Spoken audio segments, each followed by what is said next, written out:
Hi there, it's Amy Stockberger with Amy Stockberger Real Estate here with our Sioux Falls area housing report for October 2022.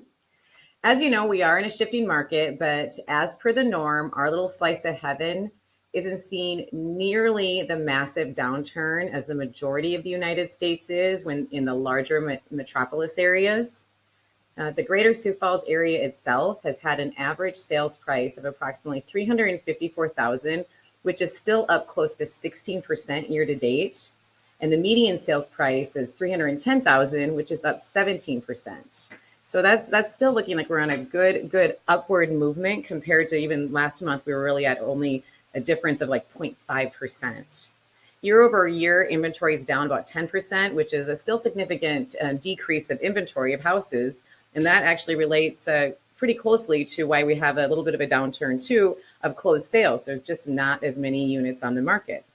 And supply and demand is one of the biggest indicators of home prices. So the likelihood of prices declining to the pre-pandemic prices is pretty much slim to nearly none. Home prices, like I said, fell less than that 0.5% in the last 30 days. And again, very marginal. And it's put a ton of equity in homeowners' homes, which means that accumulation of wealth in the last 24 months in the greater Sioux Falls area is the biggest it's ever been. And remember, equity build is in your home ownership is net worth building. So as you know, wealth through real estate is one of my all-time favorite things. There are currently less than 900 properties on the market, which again, that's going to derive that supply and demand, which is why we still have a listed sales price ratio of 102.1% year to date, which is pretty fabulous. Millennials are the largest generation currently on this planet and are currently the big driving force for the buyer demand in the housing market across the nation today because there's so many of them.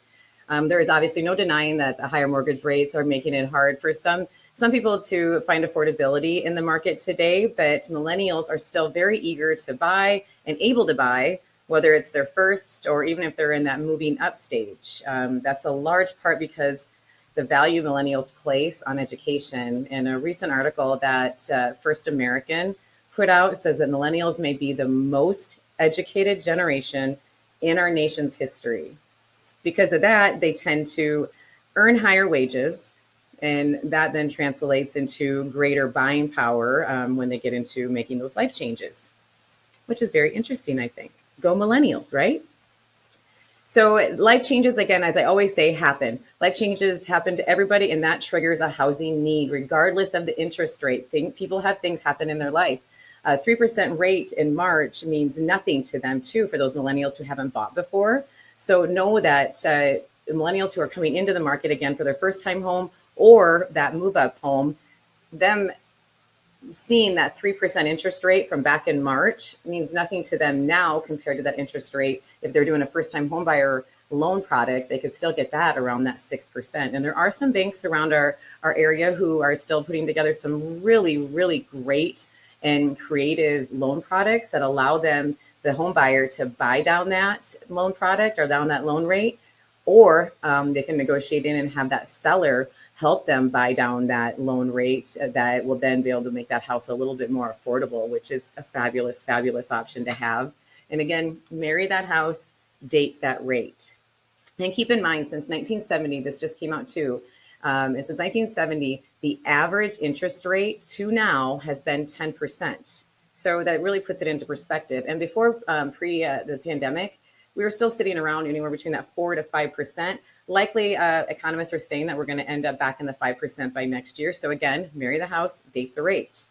And keep in mind, if we're going back to talk about that 1970s, the housing market has increased significantly nationwide since 1970. And even just obviously locally here, 45 years ago when I was born, my mom and dad bought a 900 square foot ranch house for about $24,000 at a 10% interest rate.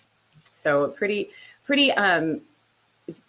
important to keep it into perspective, that interest rate right now and what affordability is going to mean by waiting. Because again, interest or home prices are still continuing to go up. And like I said, we're about that 16% increase in price year to date, a little bit over that.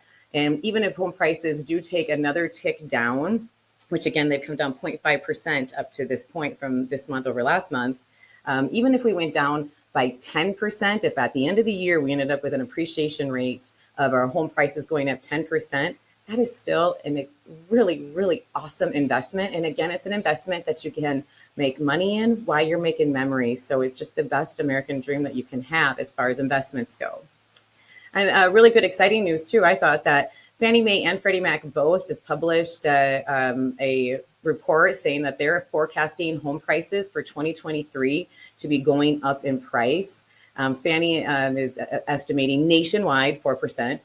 Freddie is estimating 4.4%. But keep in mind, when they put it into a nationwide average, they're also putting into effect all those big metro areas that have seen a pretty dramatic decrease in price. So like one of the biggest ones we've seen is in the Arizona area, they took close to a 40% price increase. But keep in mind that 40% decrease, they took a 40% decrease, they were also appreciating 20% per month some months. So they went up really, really fast. And that's typically the trend with that market. And Sioux Falls has never really been on that trend. Same thing when we were in the time frame of the mortgage crisis. While the rest of the nation was feeling major hits, we in our protected little insulated little area felt really not nearly the same amount of pain as everybody else.